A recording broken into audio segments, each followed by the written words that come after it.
New Orleans signed CJ Spiller for something other than sitting on the fucking bench. 31 other passes that should have been intercepted. So that's why I have David Johnson on my board higher. If you're doing a live draft, wait till you're drunk to draft this guy. We welcome you to the Fifth Down! What up, Fifth Downers? This is Johnny Slokes, and you're listening to the Fifth Down Fantasy Football Podcast. We are going to be covering up the rest of the Week 12 matchups. We didn't cover the Thanksgiving games because, we were busy stuffing our face and getting plenty of drinks into our system, so we apologize for that one. But we got you covered for the rest of them. You can find us on iTunes. You can leave us a rate and review there. We're also on Spreaker, Blog Talk Radio, Podcast Addict, all of the above. Let's go over some news and notes before we do that, though. Here's this funny clip. Unattended because I went to the back to get the brochure that you requested. I apologize, but it's too late. The transaction has been completed. Well, then you're going to give me half the commission. You will receive none of the I need to talk to Paula. This is crazy, man. This is bullshit. Every time I make a sale, you go find the Paula. How about Jesse Jackson? Oh, Jesse, he needs a cause. I'm sick of you poaching my customers. I'm sick of your crybaby bullshit. You want to take the shit outside? You want to just take it outside and just squash it? Look, let's stay inside so everybody can see what a pussy you have, okay? Because when I remove the blade I keep in my boot from its sheath, I can't return it until it has spilled blood. Look, listen to me. You are fucking with the wrong nigga. Hey, you're fucking with the wrong son, nigga, okay? I will hang your old ass by your turban. Oh, turban now. Do you see any fucking turban here?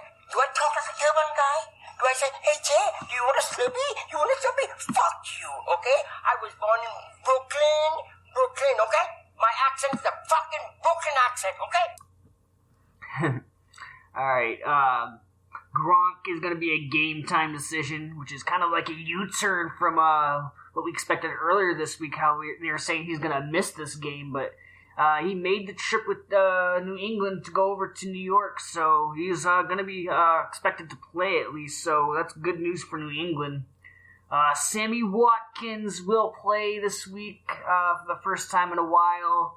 How effective he'll be, though, is another question, Maybe he's just a decoy, but, at this point, Buffalo could really use him, especially with Robert Woods being ruled out. Mike Gillislee is out.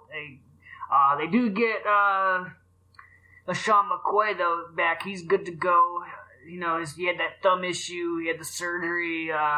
He's good to go. I would still be a little bit worried about, his ball security. I know a lot of people aren't too concerned about that, but, it's a thumb injury, so, you always got to worry about the ball security when something like that happens. Ryan Matthews ruled out. That's not a big surprise. He has a knee injury. Looks like Sproles is going to play with his rib injury. I'm still banking on Smallwood at this point. Sproles has played through a rib injury, 33 years old. He's never been a guy that really gets, double-digit carries, so I got to think that Smallwood's going to be that guy to get most of the work. Let's see. We got Tevin Coleman returning from his injury. We probably could have gone before the bye week, but, the Falcons wanted to give him an extra couple of weeks of rest, so I don't think he'll be limited. I think he'll be good to go. CJ Fedorowicz, good to go. He will play, nothing to worry about there. Jordan Reed, though, has a grade 3 separation that happened on Thanksgiving. He played through the injury, which, let's face it, that's adrenaline. I had a very similar injury to his. It was a grade 2 separation, and I had some torn muscles in my shoulder, infraspinatus, supraspinatus, so maybe he has something kind of similar. A grade 3 separation to me tells me that there's some significant ligament damage in his shoulder. He's obviously going to be dealing with some pain for quite some time, at least a month and a half. I know I was pretty limited as well when I had my shoulder injury. I couldn't do pull-ups, I couldn't do push-ups.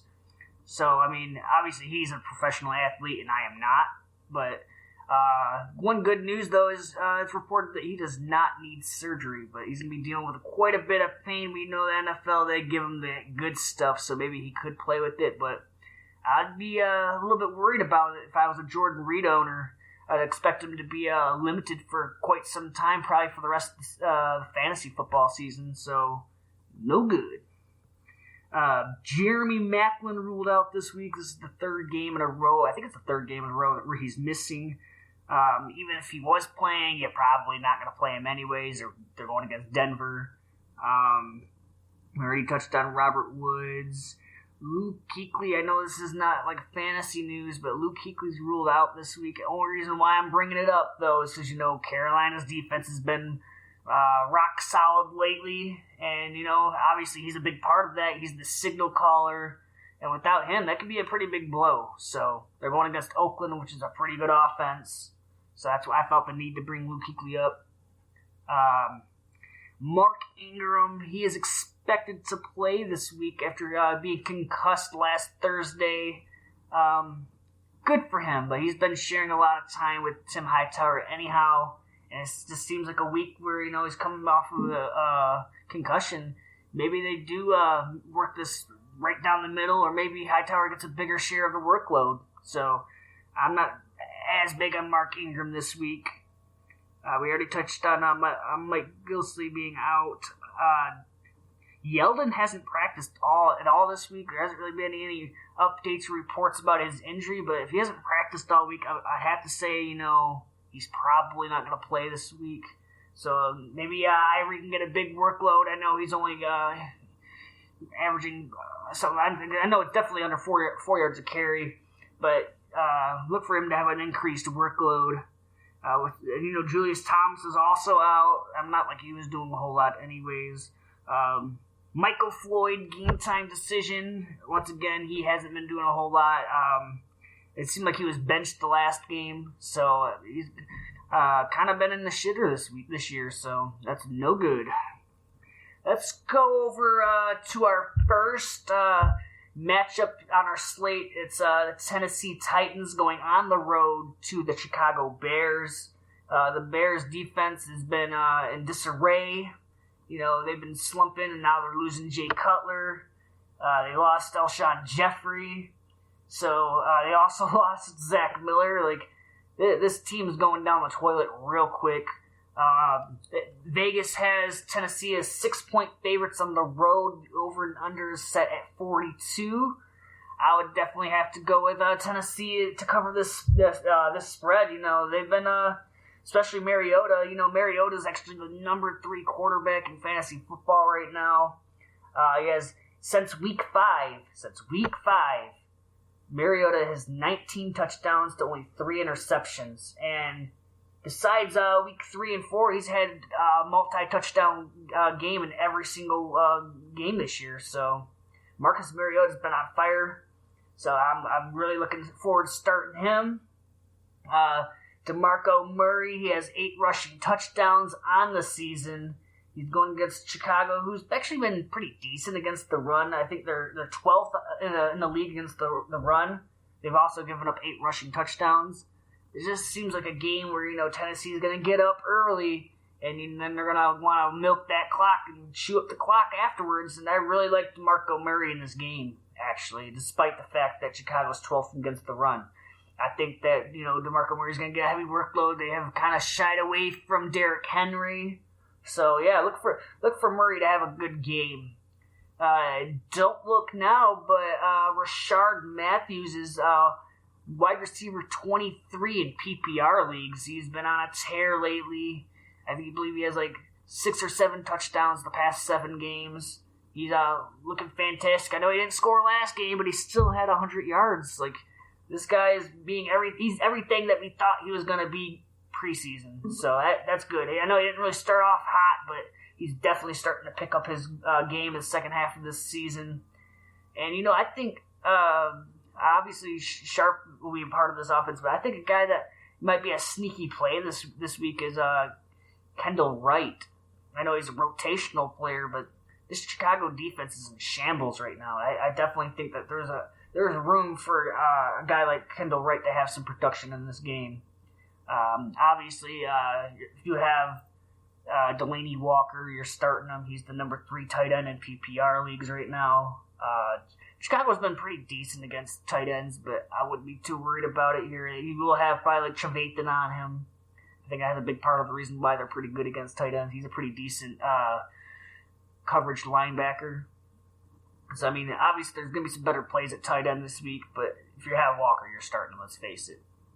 I guess we can go over to the other side of the ball. I have a lot in common with Barkley, who's going to be the starting quarterback for Chicago. We both have never thrown a touchdown in the NFL, so that's something that we have in common.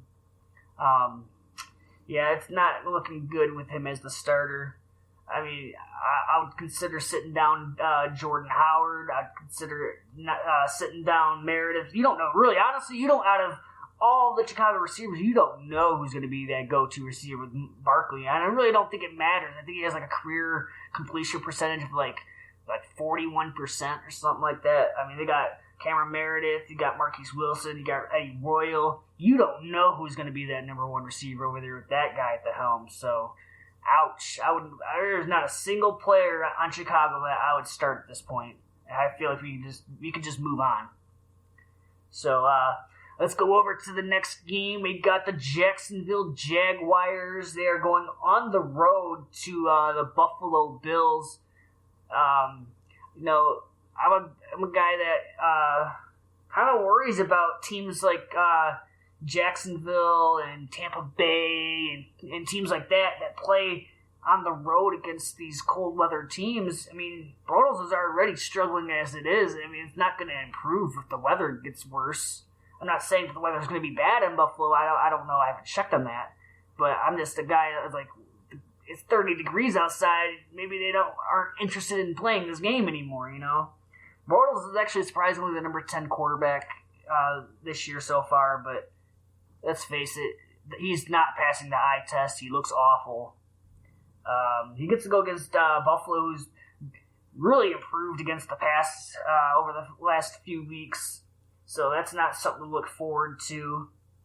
I have Bortles as a sit this week.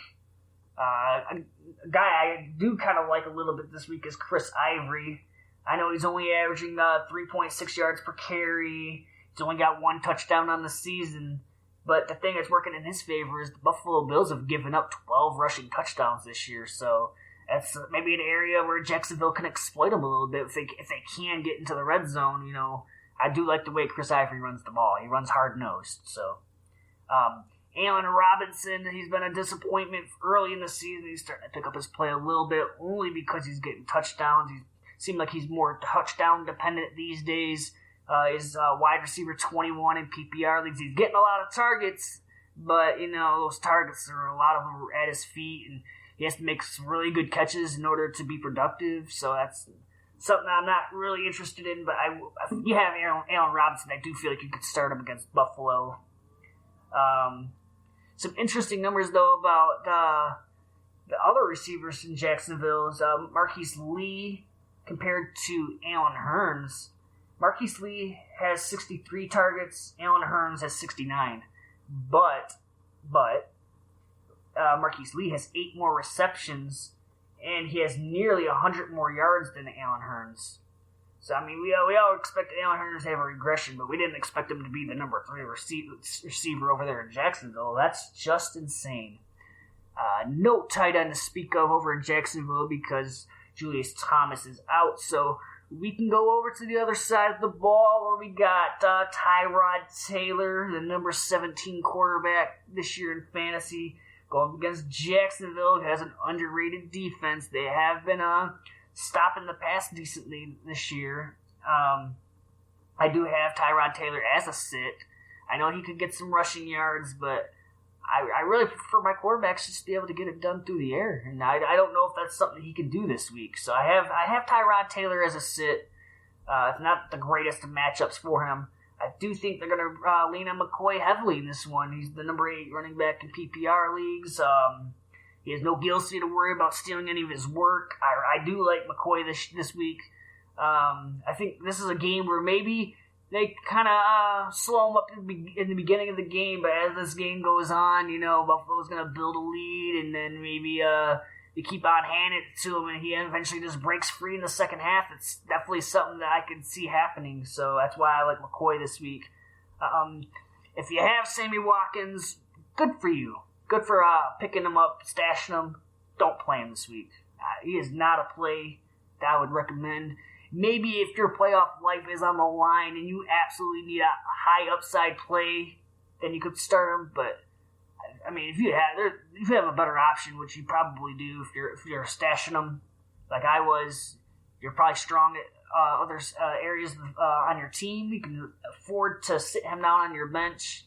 Go ahead and do that. Charles Clay, we're not going to mention. So let's go over to Cincinnati on the road against Baltimore. Cincinnati, he obviously got hit with the injury bug last week. Got Andy Dalton, the number 14 quarterback. Has not been playing very well these past couple of weeks. He's got 411 yards, 2 touchdowns, and 3 interceptions the past 2 weeks. He goes up against a pretty tough Baltimore pass defense, so I really do think that their pass defense is legit. Especially the fact that he has no A.J. Green to throw to anymore. He has no more Giovanni Bernard, so that's 2 really big losses for their pass game. And, Baltimore has been really, really tough against the tight ends. They've given up 378 yards, only 1 touchdown to the tight end position this year. So I also have, I got Andy Dalton as a sit. I also got Tyler Eifert as a sit. I just don't feel like the production's going to be there for him this week. I do like him going forward, I just don't like him this week. I know a lot of in the fantasy community, there's been a lot of debate about who is going to take over this number 1 role, and this is going to be really, really hard for me to say because I don't fucking like this guy, man, but LaFell, I do feel like is going to be the number 1 receiver over there. I know last week he got out-targeted by Tajay Boyd, but he's the more prototypical outside receiver that, could take over as an A.J. Green role. Tajay Boyd's more of a slot guy. Maybe he does get more targets than him from week to week, but he's not going to get more touchdowns than him. So, I mean, that's where I'm looking at it from that kind of standpoint. A guy I do like going forward, I don't really necessarily like him this week, but I do like Jeremy Hill going forward. I could see him being a running back 1 for the rest of the season if he could get his fucking yards per carry up. But I do like him going forward. I don't necessarily think you have to start him this week going against Baltimore, but he could get a heavy workload. Almost forgot to mention, Baltimore is favored by 4.5 in this game. I do have Baltimore winning this game, but I don't know if they cover the spread because I feel like this is going to be a low-scoring game. This is kind of like a game where they could win like 20-17, 17-14, something like that. But I do have Baltimore winning the game, just not covering the spread. If we go over to the other side of the ball, we got Joe Flacco, number 20 quarterback so far this year. He is not looking very good. He has 2 games this year of 1 touchdown or more. He only has 2 games this year where he has multi-touchdown games. That's not something to look forward to. I have him as a sit against Cincinnati, even though Cincinnati's been kind of a weak defense this year. We got Terrence West, number 30 running back in PPR leagues, and I do have him as a sit or as a start. Not a very strong start, but I do have him as a start just because Cincinnati has been giving up some rushing yards on the ground. The only thing is, West is only averaging 3.9 yards a carry this year, so it's definitely something to look forward to if you can improve onto that. I have Kenneth Dixon as a sit, just because as bad as West's yards per carry is, Dixon's is even worse. It's at 3.7.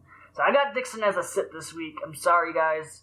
I was hoping that, Dixon could end up being that guy, but I just feel like, if it's going to happen, it would have happened already. Wes is doing just enough to keep his job. That's really what it boils down to. If we're looking at the Baltimore receivers, pretty much anyone's guess who's going to break out this week. It could be Steve Smith. It could be Mike Wallace. And obviously, there's some better plays out there that you could put in. But I mean, if you want to take a chance with one of them, if you need like an upside play, I'd go with Mike Wallace. He's actually the number 19 receiver in PPR leagues right now. So, I mean, if you need an upside play, that's probably where I would lean towards.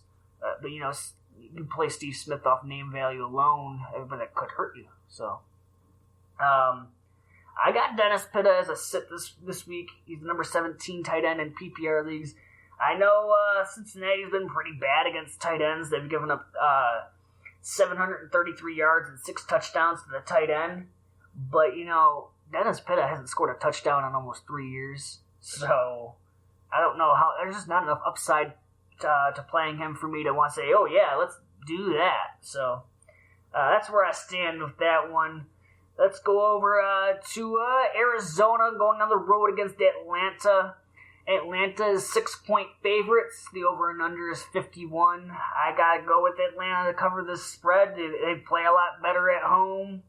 Arizona has looked uninspired this year, but they are playing for their playoff lives at this point. But I just think it's a little bit late.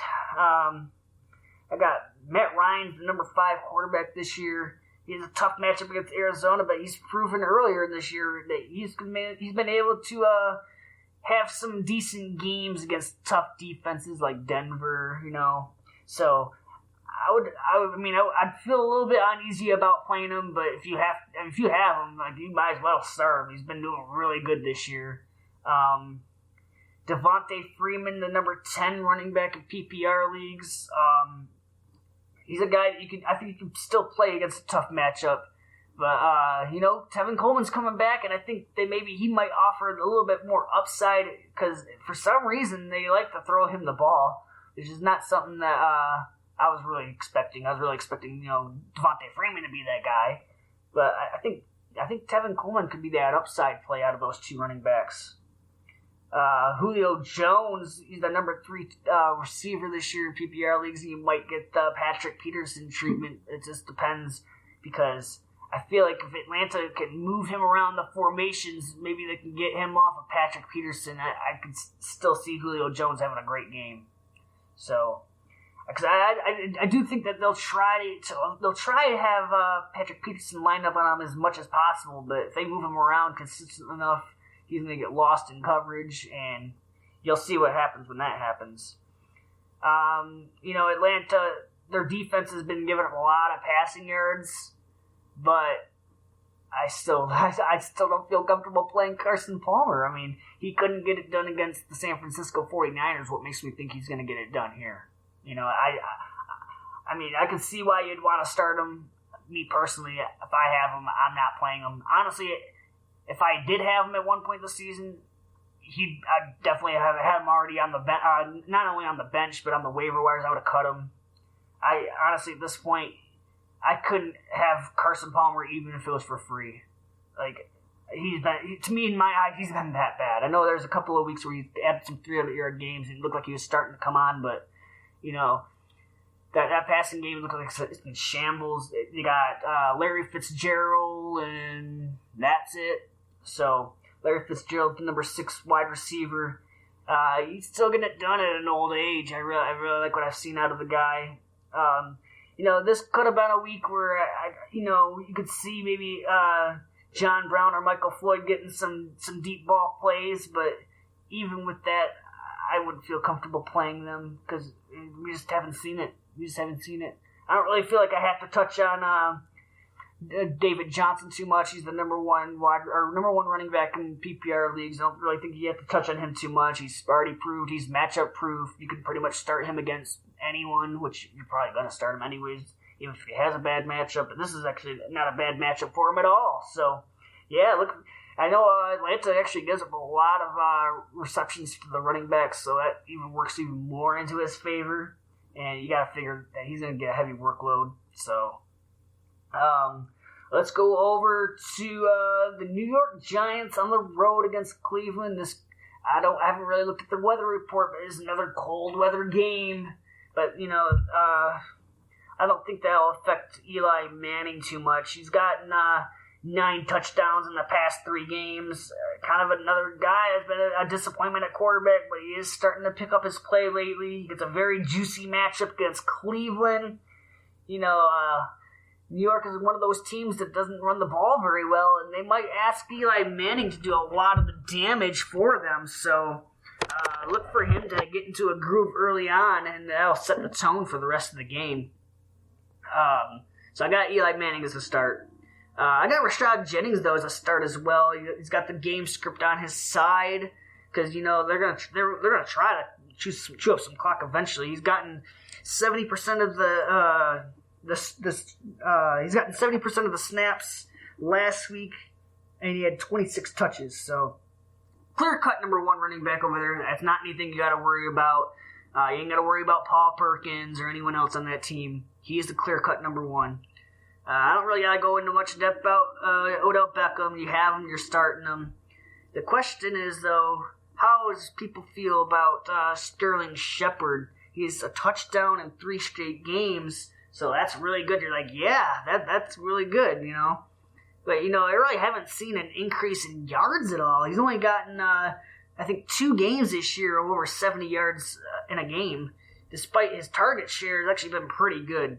I mean, since this is from week 3 on, 7 targets, 7 targets, 7 targets, 8, 7, 6, 7. He had 11 targets last week and still only had 5 catches. So, his receptions and his yardage isn't going up, even though his targets have been pretty consistent. He's a touchdown-dependent wide receiver. But, with that being said, I feel like this is a game where he's going to score a touchdown, so you can feel free to start him. Another tight end I like is Will Tye. Obviously, Cleveland's been one of the worst teams in the league against tight ends. Will Tye is now the clear-cut starting tight end for that team. His game's starting to pick it up a little bit. I can definitely see him getting in the end zone this week. I know he's only gotten like 1 or 2 touchdowns this year, but he's going to have a great chance to score against Cleveland. If we go over to the other side of the ball, they got McCown starting. That's not good. I know the only 2 guys I really feel comfortable starting is maybe a guy like Terrell Pryor. He's gotten 102 targets this year, so obviously their game plan is going to still be like, let's get our best playmaker the ball. So I do feel comfortable about that. I don't really feel comfortable about Corey Coleman, though. Although he had like 12 targets last week, he still only had 4 catches. So I like, obviously out of the 2, I like Terrell Pryor. I feel like he's going to get paid this offseason. I don't feel like he's coming back to Cleveland. I wouldn't. Gary Barnidge. Only good news about McCown being the quarterback is Barnidge has 7 of his 10 career touchdowns as McCown at quarterback. So that's one good news about McCown being quarterback, because if you're a Gary Barnidge owner, I think he scored his first touchdown last week. It's pretty much they've been at quarterback by committee. It's kind of funny to say, but yeah. Isaiah Crowell. He's the number 16 running back. He's going against a pretty tough run defense, though.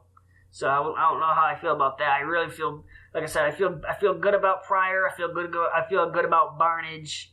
The Giants have been getting beat at the tight end position last few weeks, so I look for Gary Barnidge to get in there. Let's go over to the LA Rams going on the road against the New Orleans Saints. New Orleans Saints are favored by 7.5 points at home. The over and under is set at 45.5.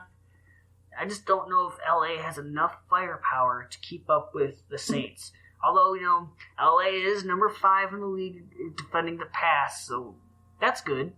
But, we all know how good Drew Brees is at home. He's averaging like 360 yards a game at home. It's so many yards, so many touchdowns. He's the number 2 quarterback this year in fantasy football, and for good reason. I know at the beginning of the year I called to say, you know what, I feel like this could be a down year for Brees, and I couldn't have been more wrong. So I'm going to say that right now before I get into the matchups. I know during the news and notes I was saying I'm not real big on Ingram, and he's the number 13 running back so far this year for PPR leagues, but yeah, I just don't feel very comfortable playing against LA. We really don't know what kind of defense is going to show up for LA, in terms of their run defense. Sometimes it looks really good, and other times it looks exploitable. So they kind of, to me, they kind of look like a funnel defense. They're really good at stopping the pass, and they're kind of inconsistently stopping the run. So I'm looking for Hightower actually to get the bulk of the carries in this game. I know it's happened a few times these past couple of weeks. I do like Hightower over Ingram. Take your pick at receiver. Any one of the three could be good going into this week. I think Cooks probably has the most upside because he has that big play explosion. Michael Thomas, I think, is probably the guy that can probably get the most volume. I know he's a rookie and he's been struggling as of late. But he wasn't really that bad last week. I think he had 5 catches, 68 yards, and he only got 5 targets.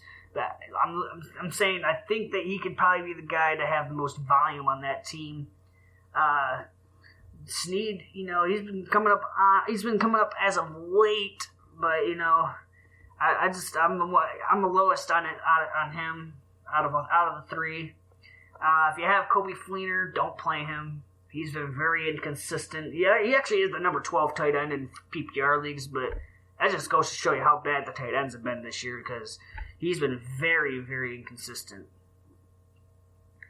Going over to the other side of the ball, Jared Goff is getting his second start, but he should not be owned. I'll tell you that. The only guy I feel comfortable starting from this LA team is Todd Gurley. He's number 18 running back. He's still hasn't had a 100-yard game yet this year. I don't really think that's going to happen this game, but I could definitely see him getting enough work to have a solid day.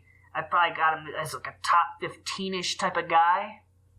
If you have Kenny Britt, I like what Kenny Britt's been doing, but you just can't play him with Jared Goff as the quarterback, He's the number 24 wide receiver in PPR leagues. Pretty much all of that was done without Jared Goff. I know he didn't have a terrible game last week, but you just got to think all the receivers' upside is just down the gut or down the drain with Goff at quarterback. If you have Kendricks, you shouldn't have him. Go put him on the waivers right now. All right. We're going to take a break, and then we'll get into the other 6 matchups going forward. Don't let them bother you. Don't get them to have sex. Not everybody's a pussy magnet. You, what are you, 25? I'm 40. Holy shit, man, you got to get on that. Life isn't about sex. Life is about children. Passion. Spirit. Yeah, it's about passion. It's not about fucking and balls and pussy. It's about love. It's about people. It's about connection. It's all about connections. It's not about cock and ass and tits and butthole pleasures. It's not about butthole pleasures at all. It's not about this rusty trombone and dirty Sanchez. Please stop. And Cincinnati bow tie. And your pussy juicy cocktail. And his shit-stained balls. Just please stop. All right, That's enough. Party's over. Let the virgin get back to work. That is one of my favorite scenes. All right. Next on our slate, we got the San Francisco 49ers going on the road against the Miami Dolphins. The Miami Dolphins are favored by 7.5. The over and under is 44.5. I got Miami winning this game, but I got I don't see them covering the spread, so if I had to bet, I'd pick on San Francisco. Last few weeks, teams have not been able to cover the spread against San Francisco. But overall, I do have Miami winning this game. It seems like Adam Gase has realized, the less we put the ball into Tannehill's hands, the better chance we have to win. So they've been really becoming a run-heavy offense. That's obviously not good for guys like Jarvis Landry, who's like a PPR monster, and now he's like an afterthought in the offense. He's only getting 5-6 targets a game. So, although he does get a juicy matchup against San Francisco can't stop the run. And that's what Miami's going to want to do, is just run the ball. So I really look for Ajayi to have a big game. I mean, if you have Landry, I guess you could play him, but you better have tempered expectations. I mean, if I have Landry on my team, and I'm not starting him. That's only because I have other options I could play. But Ajayi is probably the best play on this team this week. Devontae Parker, he might be a viable play, but you just don't know. He can get you 3 catches for 80 yards or 2 catches for 20 yards, so I wouldn't feel comfortable playing him in this game. Obviously, Tannehill could be a good streaming option, but like we said, it could be a run-heavy game for Miami. If we go over to the other side of the ball, we got Colin Kaepernick. He's actually been a pretty decent quarterback for the past 3-4 weeks. This could be another option where you could stream Kaepernick if you really need to, which I really don't see why you really need to stream a quarterback this week unless you have a bad matchup, because there is no bye weeks for any teams this week. So keep that in mind. But Kaepernick has looked pretty good, especially getting it done with the additional rushing yards. It's something that Tannehill used to be able to do, get 40, 50 yards rushing a game. But Tannehill's really not doing that anymore. And it seems like it's more like Kaepernick is getting that 40 to 50 yards a game, which is really boosting his value up. We got Carlos Hyde. He's the number 22 running back in PPR leagues. That's probably who they're going to try to lean on. Miami still doesn't stop the run very well. Their pass defense has improved, though. I wouldn't feel comfortable starting any of the San Francisco receivers. You just don't know if it's going to be Curley, it's going to be Patton, it's never going to be Torrey Smith, let's just face it.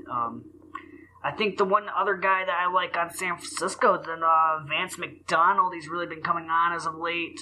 He's just that guy that he'll settle down in the middle, and Kaepernick's right where Kaepernick feels comfortable throwing the ball. He'll check it down to him. Kaepernick doesn't really like throwing to the outside very often. That's why you're seeing how it's hurting Torrey Smith, So he's really been looking over the middle, and that's where McDonald makes his living. So I think that he could be a viable play against Miami. Miami doesn't have any tight end to speak of. Let's go over to San Diego on the road against Houston. San Diego's actually favored by 3 on the road, so that kind of surprised me, because I feel like Houston's going to win this game. Houston's the underdog at home. I feel like Houston's going to win this game, just based on the fact that their defense is what's going to get it done. This is not going to be a game where you're going to see Aaron Rodgers. This is not a game where you're going to see Phillip Rivers get 300 yards and 3 touchdowns. It's going to be more like 200 yards and 1 touchdown. Houston has one of the best defenses in the league against the pass, so I'm looking forward to them actually getting it done at home. Obviously, if you have Brock Osweiler, the rock bottom Brock, you're not playing him. You really shouldn't be owned either. So Lamar Miller, I can see having a pretty decent game. Even though San Diego is actually number 4 against the run in the league, they still have given up 14 rushing touchdowns. So that's where you're going to see Lamar Miller have any success. It's going to be the fact that maybe he can get a couple of touchdowns plunged in from the 1-yard line. That's definitely something that could happen. I do like Lamar Miller. You can start him. A guy I really don't feel comfortable starting is DeAndre Hopkins, He's pretty much got a floor of 5 catches, 50 yards. He hasn't really been scoring touchdowns. It's really not anything new to him. It's Brock Osweiler. He just doesn't know how to use his options. He has a lot of good options out there. He just doesn't know how to use them. So I wouldn't really feel comfortable starting Hopkins, but if that's all you got, then you're going to play him. Let's put it that way. C.J. Fedorowicz, I do like C.J. Fedorowicz. Obviously, there is some better options out there, but I do like Fedorowicz in this matchup. If you have him, you can fire him up. If we go over to the other side of the ball, I really don't like a whole lot of options for San Diego this week. I feel like there's some better plays out there other than Phillip Rivers. He's been the number 13 quarterback this year. I feel like that he's gonna have a lackluster week. I do like Melvin Gordon though. That is one area in the Houston defense where you can't attack him is on the ground. Melvin Gordon's been really good this year. A lot of touchdowns, but he's actually been picking up his average as of late. He looks pretty explosive when he gets the ball in his hands. So I do like Melvin Gordon this week. If you got Tyrell Williams, I'd sit him down. He'll probably be up against the PFF's number 1 corner in the league. Same thing with Travis Benjamin. If you have him, I'd sit him down. He's going against like the number 9 corner in PFF. So yeah, I'd sit them both down if you have them. Antonio Gates, I know he's getting close to that record for most career touchdowns by a tight end, but I would sit him down against Houston too. Houston's given up 376 yards and 2 touchdowns to the tight end. I feel like this is going to be a low-scoring game, to be honest, too. I feel like this is going to be like one of those games where it's like 21-14, like something like that. So I really don't like a whole lot of people in San Diego this week. Let's go over to Seattle on the road against Tampa Bay. Seattle's favored by 6.5 on the road. I will take them to cover that spread. I do feel like they can at least beat Tampa Bay by a touchdown, let's face it. The over and under is 45. I could see the score being something like 28-21, 28-14, something like that. I do like Russell Wilson in this game. Tampa Bay's given up like the 5th most fantasy points to quarterbacks this year, so it's definitely a green matchup for Russell Wilson. If you think he's been picking it up lately, I don't think you've seen nothing yet. This could be his coming out party. I could see him having a big day. You got Thomas Rolls. He's going to have total command of the backfield without Christine Michael, without CJ Procise. You can bank on Rolls getting at least 20 carries. I do like Baldwin in this matchup. He's been picking his play up of his late. I know a couple of weeks ago I did say, man, I feel like Doug Baldwin's not returning on his 4th to 5th round value, but it turns out that changed real quick. Obviously a 3-touchdown game will do that for you. He's the number 13 wide receiver in PPR leagues. I do like him. He's got 4 touchdowns in 2 games because he did have a passing touchdown last week. I do definitely like him going forward. Jimmy Graham, he is the number 4 tight end in PPR leagues. He's been a pleasant surprise for me. I know some people are excited about him returning. I was one of those guys who was like, man, I don't know if he's going to return and be what he was. It seems like he's been making a positive impact in this team. He's got 3 touchdowns the last 3 games. He's going up against the Tampa Bay defense that's given up 609 yards and 3 touchdowns to the tight end this year. I don't know about the touchdown. I could definitely see him getting a healthy amount of yards, like 70 to 80 yards. I could definitely see that. So count on for that one. Even like some other guys like Jermaine Kearse could have some success. Maybe Tyler Lockett, one of those 2 guys, if they get matched up with Tampa Bay's number 3 corner, then I could definitely see them having some success there. Because, Tampa Bay's defense has been really bad. Like, we're talking real bad. If we go over to the other side of the ball, we got Crab Leg Winston. He's the number 11 quarterback in the league right now. I don't know how I feel about him against Seattle, but, he definitely has that rushing appeal to him, so, that could keep him in the conversation of starting him, but rule of thumb, just don't start your guys against Seattle. If you have Winston, you can start him, but I wouldn't recommend it. Doug Martin could have some success, though. I know Seattle's defense is a little bit banged up, so that's another thing to keep in mind. Mike Evans, though, he's the number 2 wide receiver in PPR leagues. If he gets matched up with Sherman, that could be a bad thing for him, because I know he's a big physical guy. That's exactly how Richard Sherman plays it. He likes to play receivers physical, so it could be a chippy day for him, but I could just see him having a mediocre day. Not saying he's going to get completely shut down, because he's Mike Evans, but I could see him getting like 5 for 50, 6 for 60, something like that. Cameron Brate, he's been a pleasant surprise this year, but you're going to sit him down against Seattle. because Seattle's given up 418 yards and 2 touchdowns to the tight end. He's the number 10 tight end in PPR leagues, but I'd feel a lot more comfortable with him on my bench this week. Let's go over to the New England Patriots. They're on the road against the New York Jets. The Patriots are favored by 8.5. The over and under is 46. Tom Brady, man. He could have a field day against this New York Jets secondary. They're old, they're washed up, they're useless. I know typically Tom Brady does not have very good games against the Jets, but this is just a different Jets defense than what they presented in the past. So it's definitely a game where I think Tom Brady can have a lot of success throwing. He's just been on fire this year, so that's another thing that has a lot to do with it. Obviously, if you have Brady, you're playing him.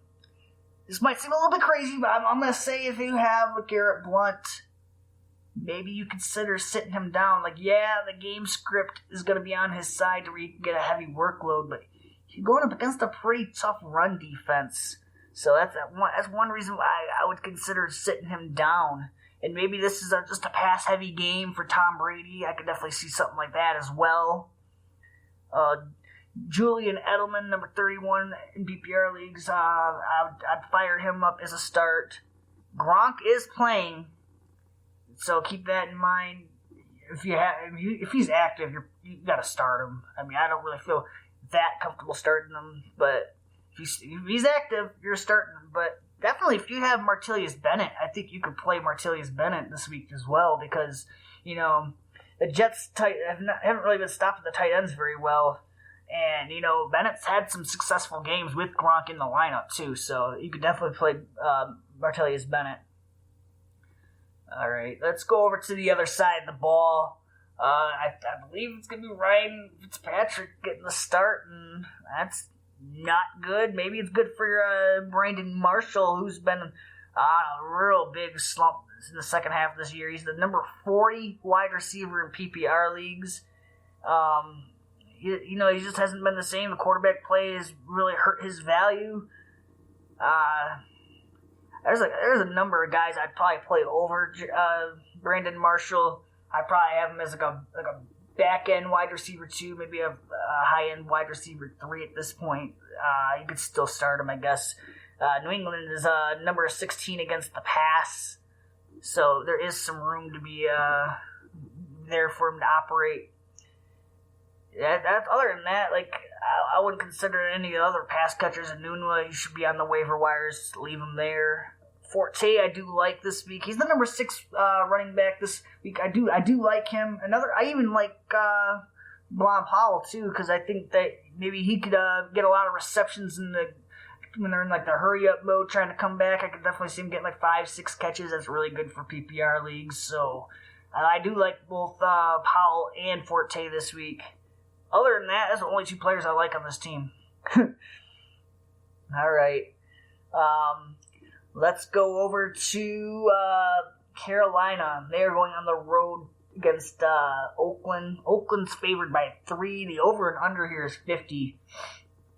Keep in mind, Carolina's going to be playing for their playoff lives at this point.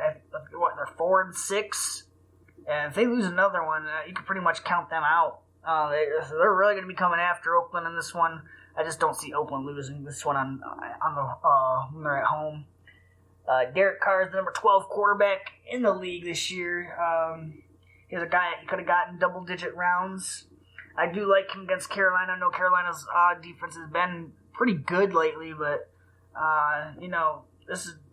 he's been proven in the past that he can have some pretty decent games against some pretty tough defenses. Just look last week against Houston. He had a pretty decent game. So look forward to him having a decent game against Carolina. Really, there's only one player between both teams that I'd consider sitting, and that's Latavius Murray. Just because, Carolina's run defense they're the real deal. They've given up 81.8 yards a game. So basically, if you're playing Latavius Murray, you're banking on a rushing touchdown inside the goal line, which that's been happening a lot lately, especially because Oakland seems to get a lot of pass interference calls on them that put the ball inside the 1 yard line.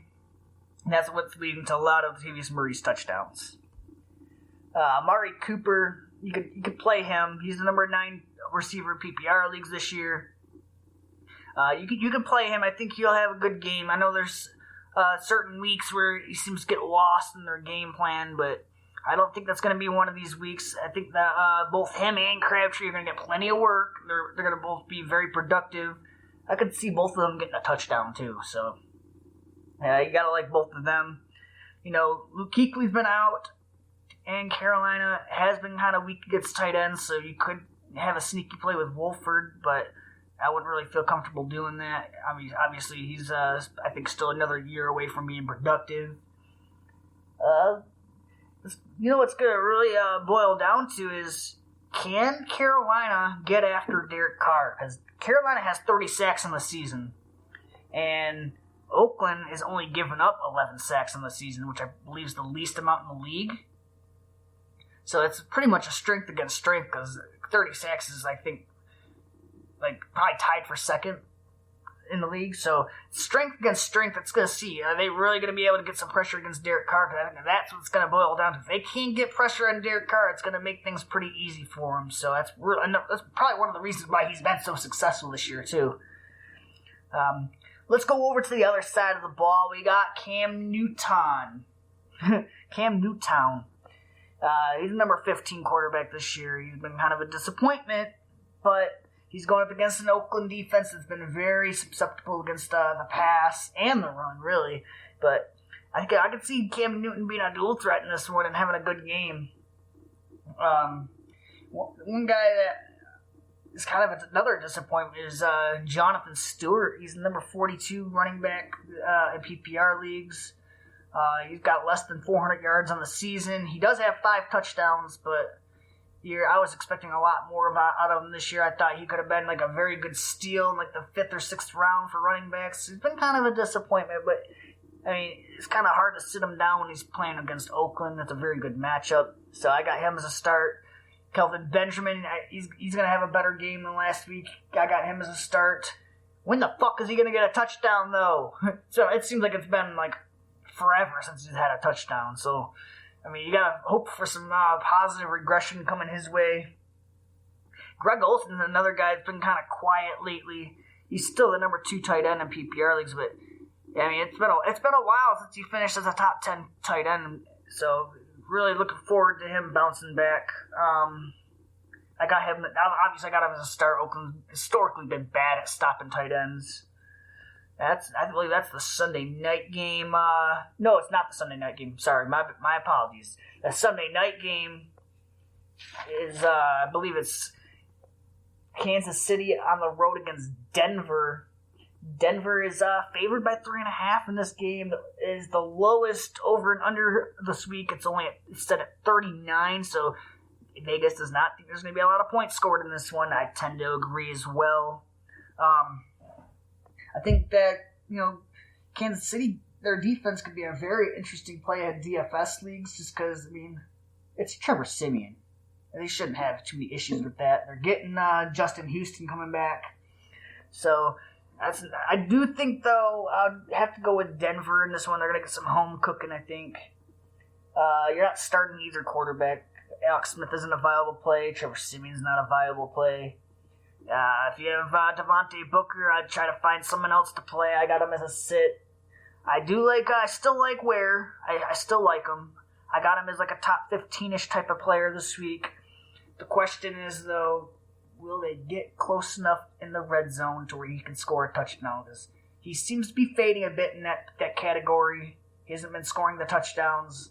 And that's really what was boosting his value up early in the season, So, keep that in mind. Obviously, Macklin's out, so Tyreek Hill get another boost. But obviously, he's playing Denver. You're going to sit him. Denver's been pretty tough against tight ends, too, but it's kind of hard to sit Travis Kelce because that's probably the only tight end you have on your team. So, if you have him, you're probably still playing him. Just have some tempered expectations. Go over to the other side of the ball. Like I said, you're sitting Trevor Siemian. You're sitting Devontae Booker. have some tempered expectations for Demaryius Thomas as well. I know he's the number 18 wide receiver in PPR leagues, but have some tempered expectations with him. He's got a tough matchup. He's probably going to have fucking Marcus Peters on him. But, I think the guy that could have some success against this defense is Emmanuel Sanders. He is the speedster. Kansas City presents some slower corners out there, and I think that's an area where Denver can exploit them in that matchup, is have Emmanuel Sanders go down the field against them. Because, if he could break away and Trevor Siemian could throw a competent pass to him, there could be some value to be had there. Other than that, there's nothing to speak of in terms of tight end for Denver. So we can just go on to the next matchup. That will be Green Bay on the road against Philadelphia. I obviously am going to go with Philadelphia in this one. Green Bay, their defense is barely there. Although Aaron Rodgers is the number one quarterback this year. It's based on volume alone. So, if you got Aaron Rodgers, you're definitely going to play him against Philadelphia. I wouldn't consider starting Starks or Montgomery. I just don't think they're going to get it done against Philadelphia. They got a pretty decent defense, so I wouldn't start either one of them. The question is, out of these three receivers, who's it going to be? Is it going to be Nelson? Is it going to be Cobb? Is it going to be Devontae Adams? Or is Devontae Adams just like one of those guys that has that midseason streak? I do think that he's probably the one that I would say has the best chance for success in this one. Though I do still think that Nelson can get a touchdown. He's been more of a touchdown-dependent type guy. Hopefully he can turn it on in the following weeks, although Green Bay's got a pretty tough schedule coming up, so I don't look forward to that. I think Randall Cobb's a turd. So yeah, I like Nelson. I like Adams in this one, though. Going over to the other side of the ball, I think Carson Wentz is an excellent streaming option this week. I think he's going to have some good numbers, if not stellar. Although, like I said earlier, I don't see why you'd have to stream a quarterback this week unless you have a guy like Jameis Winston as your starter, and then you can go ahead and plug Winston in your lineup. That I can agree with. I can get on board with that. So I do think that Winston's going to have a great game. All the other quarterbacks have been having great games against Green Bay lately, so definitely look for him to be a decent stream play. Darren Sproles, he's going to give it a go with his rib injury, but I'm still banking on Smallwood getting about 15 carries, 15 touches, something like that, around that, because, Sproles has never really been a double-digit guy in terms of touches, and he's playing with a rib injury. Well, all it takes is one good shot, and then he's like, oh, I'm done for the day, and then that's where Smallwood could excel. Jordan Matthews is going to have a good week. I know he's a bit inconsistent, but I feel like he can have some success against this banged-up Green Bay defense. Same thing with Zachary Ertz. He's going to have a good game. Green Bay's been getting torched by tight ends this year, or as of late. So I don't think Green Bay's defense is as good as people think. Philadelphia's going to win this game. I feel like Green Bay's is going to lay over. I'm sorry to say it, Green Bay fans, but that's how I feel. Dated this girl. For a while, she was really a nasty freak. She just loved to get down with sex all the time. She was like, any time of day, she was like, yeah, let's go. I'm so nasty.